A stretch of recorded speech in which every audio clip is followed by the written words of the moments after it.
আপনার ফোনে থাকা কিবোর্ডের এই ম্যাজিক দেখে কিন্তু যে কেউ অবাক হতে বাধ্য হয়ে যাবে।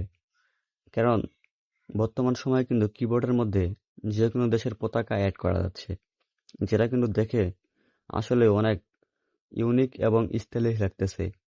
আর আপনারা এই কাজটি কিভাবে করবেন তার পুরো প্রসেস দেখাবো আজকের এই ভিডিওতে। দেন প্রথমে কিন্তু আপনারা যে কোনো একটা সার্চ লিস্টে চলে আসবেন অথবা মেসেঞ্জারে বা আপনারা যেখানে মন চায় আপনারা কিন্তু চলে আসবেন। দেন আমি কিন্তু একটা যে কোনো ব্রাউজারে চলে যাচ্ছি। দেন এরপর এখানে যদি আমি সার্চ লিস্টে চলে আসি, দেন দেখতে পাচ্ছেন যে আমার কিবোর্ডে কিন্তু বর্তমান আর্জেন্টিনার পতাকাটা রয়েছে। দেন আপনি কিভাবে ব্রাজিলের পতাকা অ্যাড করবেন, কিভাবে আপনি ফ্রান্সের পতাকা অ্যাড করবেন, সেটাই কিন্তু দেখাবো আজকে। দেন আপনারা উপরে দেখতে পাচ্ছেন যে আর্জেন্টিনার পতাকাটা কিন্তু রয়েছে। দেন শেষ থেকে 3 নম্বরে দেখতে পাচ্ছেন যে আর্জেন্টিনার পতাকা রয়েছে, এখানে আপনারা ক্লিক করবেন। দেন এরপর কিন্তু আপনারা এখান থেকে আর্জেন্টিনার অনেক সিম্বল পেয়ে যাবেন। দেন এখানে কিন্তু আপনারা একটু নিচে থেকে ব্যাক বাটনে ক্লিক করবেন।